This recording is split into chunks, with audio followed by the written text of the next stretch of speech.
Bienvenidos a una nueva clase de semántica. En este caso nos vamos a dedicar al estudio de uno de los temas principales dentro de la teoría del significado, la sinonimia y la antonimia.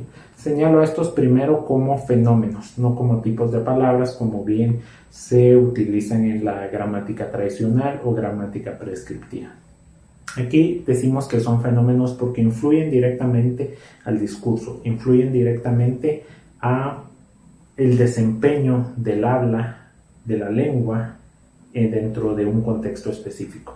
Entonces, primeramente vamos a decir que Lyons y Ullmann, estos dos autores, van a ir en contra de cómo se desarrolla el significado desde el punto de vista estructuralista. Recordemos que el estructuralismo predominante de inicios del siglo pasado afirmaba que el significado parte de la arbitrariedad. Ullmann y Lyons, por otra parte, van a decir no es la arbitrariedad, es la motivación. Recordando a qué se refiere la motivación dentro de gramática, en el curso de gramática descriptiva 2, vamos a decir que existen tres tipos de motivación: la motivación morfológica, la motivación fonética y la motivación semántica. Dentro de la motivación morfológica, muy brevemente, vamos a decir que existe la generación del significado partiendo del proceso de composición. ¿A qué se refiere? Tomamos dos términos con significado independiente, los unimos y se genera un nuevo término con un significado igualmente independiente. Por ejemplo, del verbo sacar y del término corcho podemos unir sacacorchos, una herramienta para sacar corchos. Por otra parte, ahí podemos decir que el significado se revela por la estructura misma de la palabra. No necesitamos, por ejemplo, hacer otro tipo de análisis, sino la estructura formal, la morfología de la palabra nos van a revelar el significado. El segundo tipo de motivación, la motivación fonética, se va a referir estrictamente a las onomatopeyas. Las onomatopeyas revelan en sí mismos su significado. Por ejemplo, decir toc toc o escuchar ese sonido nos devela que están tocando la puerta o hace alusión a la acción de tocar la puerta. Entonces, su carga fonética es lo que devela el significado. Y por último, en la motivación semántica vamos a afirmar de que el significado se devela por la construcción que se tenga del significado aislado del término, pero ya colocado en un contexto. Por ejemplo, este tipo de motivación se puede observar muy bien en los tropos, en las figuras poéticas. Por ejemplo, hablar de la metáfora. Al utilizar una metáfora, estamos asignando un significado específico al uso que se le da a esa frase. Por ejemplo, decir cabellos dorados. En ese momento, obviamente, los cabellos dorados, en términos de, por ejemplo, el oro, no existen, sino que se refieren a la alusión de cabellos rubios, por ejemplo. Entonces, su mismo significado de dorado, puesto dentro de un contexto, nos va a revelar el significado de la metáfora. Entonces, esos son los tres tipos de motivación. Posteriormente a esa, digamos, aclaración que hace Ullmann y Lyons, debemos hacer alusión brevemente al proceso onomasiológico. ¿A qué se refiere esto?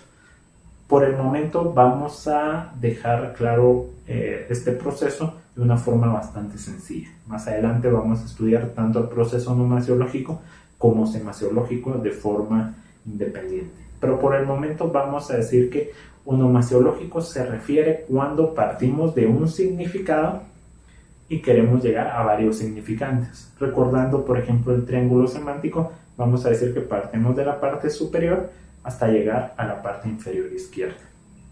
¿Qué pasa entonces? A una multiplicidad de palabras. Tratamos de llegar a una multiplicidad de palabras con un solo significado. Esa es en sí la definición del fenómeno de la sinonimia. Posteriormente, uno de los autores más predominantes dentro del campo de la sinonimia va a ser Kurt Ballinger. Este lingüista va a plantear el problema de la sinonimia desde una postura bastante radical y, más que radical, novedosa. Él va a decir, se va a plantear la pregunta: ¿existen sinónimos absolutos? Absoluto entendido como la posibilidad de alterar un término, de cambiarlo completamente dentro de cualquier tipo de discurso, dentro de cualquier tipo de texto, por ejemplo, sin que se altere el significado original. ¿Existe ese tipo de sinonimia? Baldinger va a responder que no, categóricamente. Sin embargo, más adelante va a ser una aclaración de que puede que exista, pero hasta un punto de la distinción. ¿A qué se refiere?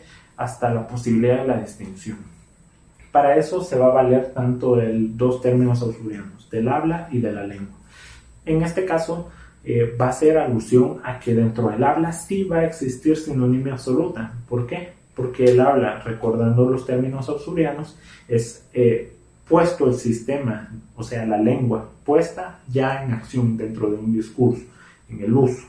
Entonces, dado que cada persona tiene un uso particular de la lengua que es patentable, que en cierto sentido nadie puede hablar como otra persona, vamos a decir que ahí mismo sí puede existir sinonimia absoluta.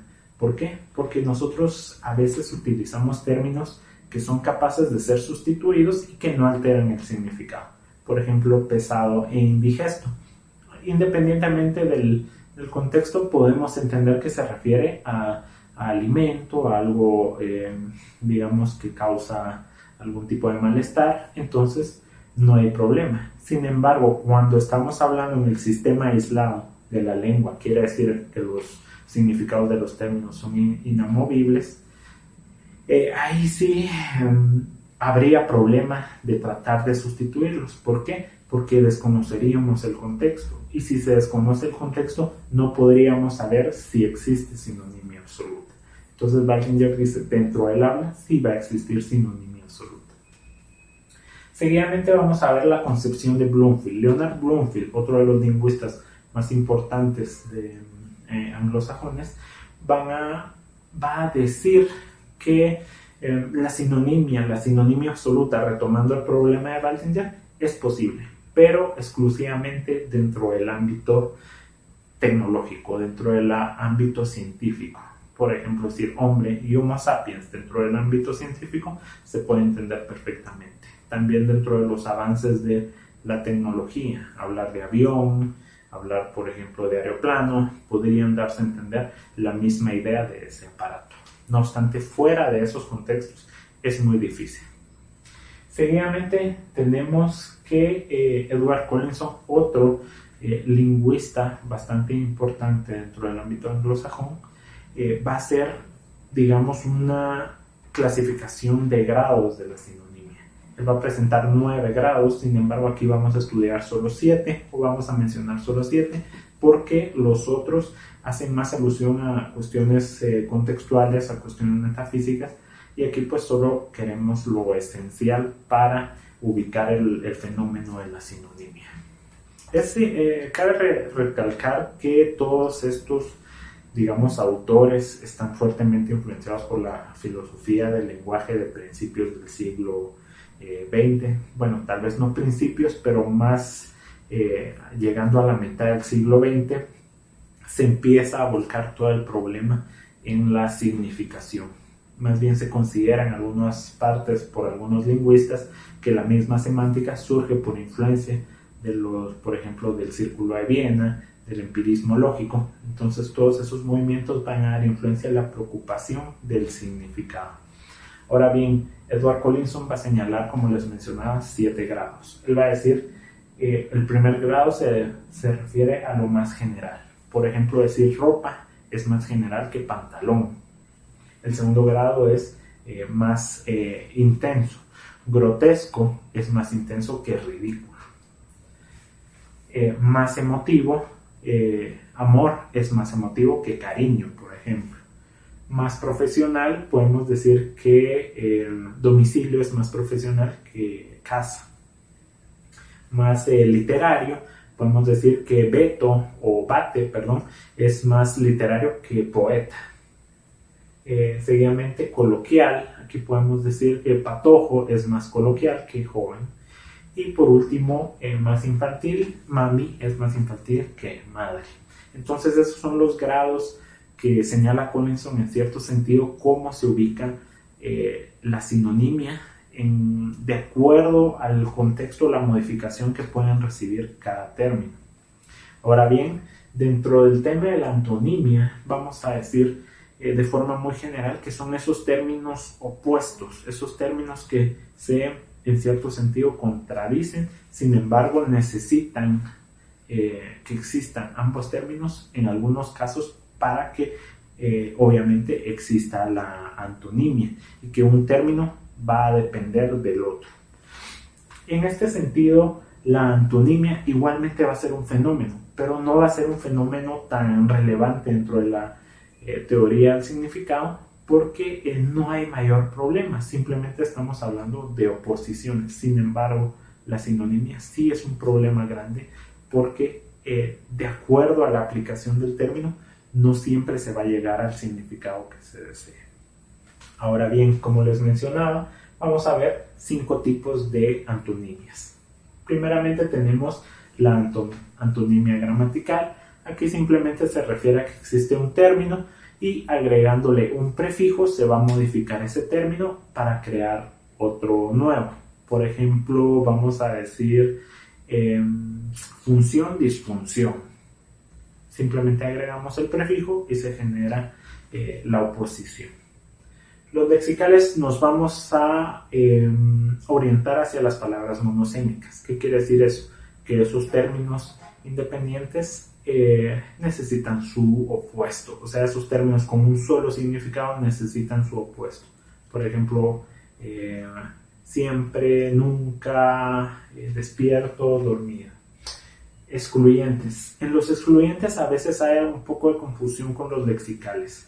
No obstante, lo importante no es tanto saber qué es lexical, saber qué es excluyente con una seguridad absoluta, sino conocer los conceptos, cómo se puede entender lo excluyente y cómo se puede entender lo lexical. Como les mencionaba, lexical se refiere al léxico, o sea, digamos, al término con su sentido monosémico.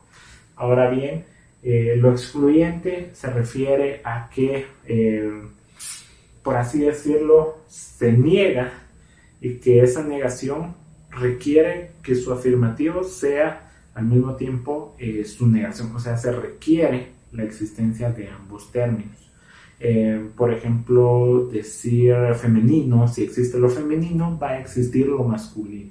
No podemos hablar de masculino sin femenino. No podemos hablar de bondad sin odio, por ejemplo, o amor sin odio. Seguidamente vamos a hablar inversas. Aquí directamente se refiere a los roles que juegan algunas palabras. Es muy fácil ubicarlos, por ejemplo, en las profesiones.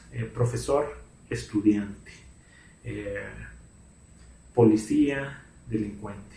O sea, son los roles que se determinan por ciertos términos. Finalmente tenemos las extremas, estas en un sentido polar, o sea, va a existir una gradación, va a existir una taxonomía, por así decirlo, terminológica, donde nos vamos a ubicar en los extremos. Por ejemplo, día y noche. Entre día y noche pues está amanecer, atardecer, madrugada, pero los extremos polares son los que van a representar este tipo de antónimos. Entonces, con eso terminamos esta clase de semántica. Con esta información ustedes ya pueden desarrollar su ejercicio de sinonimia y antonimia.